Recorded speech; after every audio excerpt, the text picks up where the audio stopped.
कि जो इस सरकार ने 8 वर्षों में किया है वो जानना जरूरी है और वो जान करके कम से कम हम जहां जाते हैं, जहां बैठते हैं, उनको बताना जरूरी है कि क्या इस सरकार में 8 वर्षों में उत्तर प्रदेश सरकार में क्या क्या हुआ है। साथियों,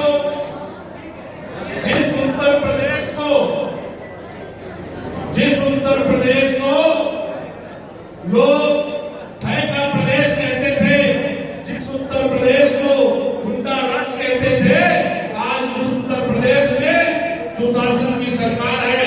आज उस उत्तर प्रदेश में कोई भी व्यवसायी अपने आप को असुरक्षित महसूस नहीं कर रहा है। यहाँ हमारी माताएं बहनें बैठी हैं, मैं विशेष रूप से कहना चाहता हूँ कि हमारी माताओं बहनों को 1 सिलेंडर होली में और 1 सिलेंडर दीपावली में फ्री में मिलता है कि नहीं? हाथ खड़ा करके बताइए, फ्री में मिलता है? किसको किसको मिला है? 1 सिलेंडर होली में और 1 सिलेंडर दीपावली में मिला है, नहीं मिला है? साथियों, मैं आपको बताना चाहता हूं कि आज चाहे किसान हो, चाहे नौजवान हो और चाहे बुजुर्ग हो, हर व्यक्ति को इस देश से एक आशा दिखती है। इस देश में इस सरकार से एक आशा दिखती है। आज मुख्यमंत्री योगी आदित्यनाथ जी की वजह से जिस तरीके से सारी योजनाएं जमीनी स्तर तक पहुंच रही हैं, जिस तरीके से चाहे किसान हो, चाहे नौजवान हो, जिस तरीके से उनको नौकरी मिल रही है, उनको खाद मिल रही है, ये हम सब के लिए महत्वपूर्ण आवश्यकता की चीजें जो पिछली सरकारों में कभी संभव नहीं था, वो इस सरकार में मिल रहा है। मैं आपको बताना चाहता हूं कि इसी उत्तर प्रदेश के बारे में लोगों की धारणा दूसरी थी और जिस उत्तर प्रदेश में लोग पहले आना नहीं चाहते थे, आज उसी उत्तर प्रदेश में एक कुंभ का एक कार्यक्रम हुआ और उस कुंभ के कार्यक्रम में आधे से ज्यादा भारत आकर के कुंभ में नहा के चला गया, क्योंकि अपने आप को सुरक्षित महसूस कर रहा था। साथियों, उसी कुंभ में एक भी महिलाओं के साथ न कोई अभद्रता हुई और न एक भी महिला के साथ कहीं लूट हुआ, न एक भी आने वाले किसी व्यक्ति के साथ कोई छिड़ती नहीं हुई। साथियों, जहां पूरा भारत की आधी से ज्यादा जनसंख्या अगर किसी एक शहर में आ जाए तो आप सोचो वहां की स्थिति क्या होगी। उसके बाद भी शानदार तरीके से पूरे विश्व पटल में हिंदुत्व या हर धर्म में जोड़ दिया जाए तो सबसे नंबर 1 व्यक्ति संख्या में कोई भी कार्यक्रम एक जगह पे एकत्रित होने का कार्यक्रम नहीं हुआ सकता। साथियों, ये हम सब के लिए गौरव का विषय है। इस सरकार ने राम मंदिर जैसे 370 जैसे मुद्दों को इन 10 सालों की केंद्र सरकार ने और 8 सालों की प्रदेश सरकार ने पूरा किया है। आज मोदी जी का जो संकल्प था, मोदी जी का जो सपना था, आज वो भारत का हर नौजवान देख रहा है। क्योंकि आज भारत के प्रधानमंत्री पहले भी होते थे और भारत के प्रधानमंत्री जब किसी दूसरे देश में जाते थे तो उनको दूसरे देश के प्रधानमंत्री इग्नोर करते थे, उनसे मिलते नहीं थे और उनसे कहते थे कि अभी हिंदुस्तान के प्रधानमंत्री हैं, कि हमसे कुछ मांगेंगे, हमसे कुछ मांगेंगे, हमारे देश का पैसा मांग के अपने देश में खर्च करेंगे।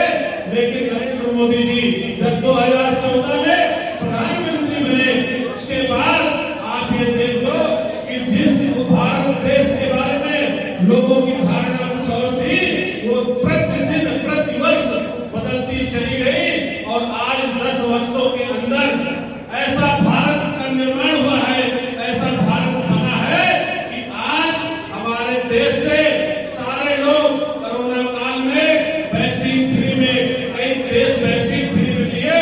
आज हमारे देश के प्रधानमंत्री के लिए दूसरे देश के प्रधानमंत्री खड़े होकर के इंतजार करते हैं और सोचते हैं कि भारत के प्रधानमंत्री आ रहे हैं। दूसरे देश के प्रधानमंत्री दूसरे देश के झगड़ों को खत्म करने के लिए आज भारत के प्रधानमंत्री का उपयोग करते हैं कि भारत के प्रधानमंत्री बोल देंगे तो हमारे देश के झगड़े बंद हो जाएंगे।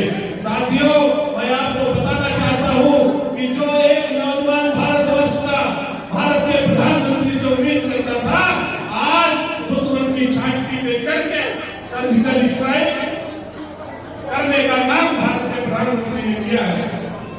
हम सब नौजवान हैं और नौजवानों की बातों को समझते हैं। आज जिस तरीके से भारत आगे बढ़ रहा है, निश्चित तौर पे इसकी कल्पना किसी ने नहीं की होगी।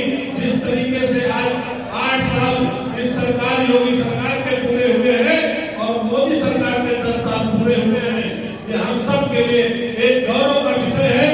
मैं विधायक हूँ इसलिए नहीं कि मैं सही बोल रहा हूँ। अगर आप अपनी अंतरात्मा से सोचेंगे, अपनी अंतरात्मा से ये विचार करेंगे कि 8 वर्षों का जो कार्यकाल उत्तर प्रदेश सरकार का रहा है और 10 वर्षों का कार्यकाल जो मोदी सरकार का केंद्र में रहा है, पूरे देश में रहा है, उसके बारे में समीक्षा करेंगे तो 10 सालों के अंदर हम आपको बता रहे हैं। 10 साल पहले आप विचार करिए, गांव की किसी भी सड़क पे आप चले जाते थे तो सिवाय गंदगी के अलावा कुछ नहीं मिलता था। लेकिन आज उन्हीं सड़कों पे जब हम जाते हैं तो कहीं गंदगी नहीं मिलती है। हमारी माताओं बहनों का सम्मान बनाने का काम मोदी जी ने किया है।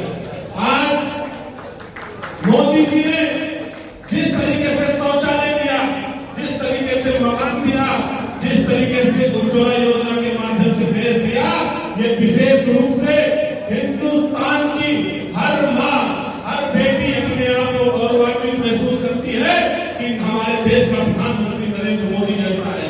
बहनों भाइयों, ये वही कर सकता है, वही सोच सकता है जिसने गरीबी से संघर्ष किया हो, जिसने गरीबी देखी हो और जिसको गरीब का दुख पता हो। नरेंद्र मोदी जी इस देश के लिए नेता बनकर के नहीं, बेटा बनकर के काम कर रहे हैं। और मैं विशेष रूप से इस मंच से इस प्रदेश के यशस्वी मुख्यमंत्री जी को धन्यवाद देना चाहता हूँ कि मोदी जी के सपने को हूबहू इस प्रदेश में उतारने का काम कर रहे हैं। और योगी जी की देन है कि जिस उत्तर प्रदेश के बारे में गुंडा राज, जिस उत्तर प्रदेश की छवि को गड़बड़ कहते थे लोग, आज उसी उत्तर प्रदेश को उत्तर प्रदेश कहने लगे हैं। आज हमारे बीच में देखिए अंकित भाई बैठे हैं, ये पूरा परिवार खड़े हो जाएंगे भाई।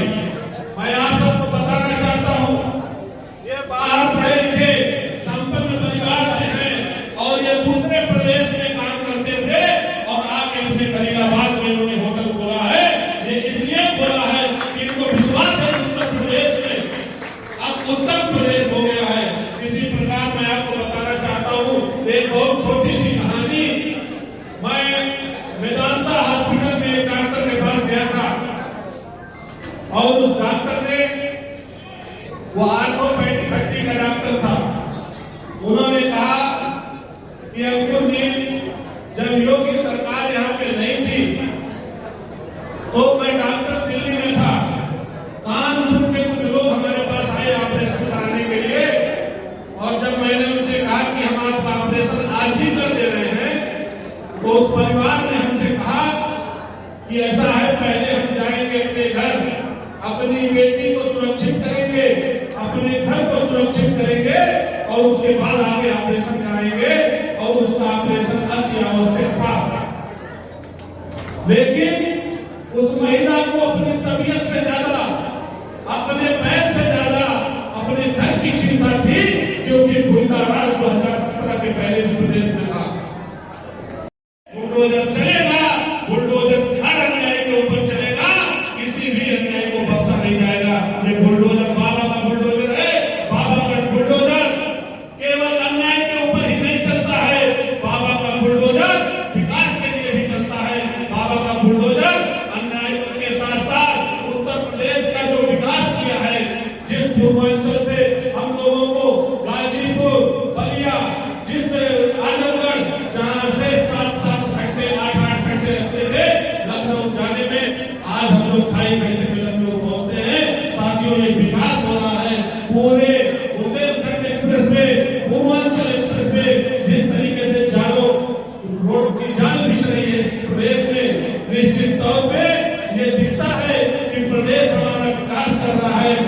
हम लोग उन सड़कों पे चलते हैं तो लगता नहीं है कि हम अपने प्रदेश में चल रहे हैं। बहुत बहुत धन्यवाद साथियों, आप सब लोग यहाँ आए, इतना समय दिया, माननीय मंत्री जी को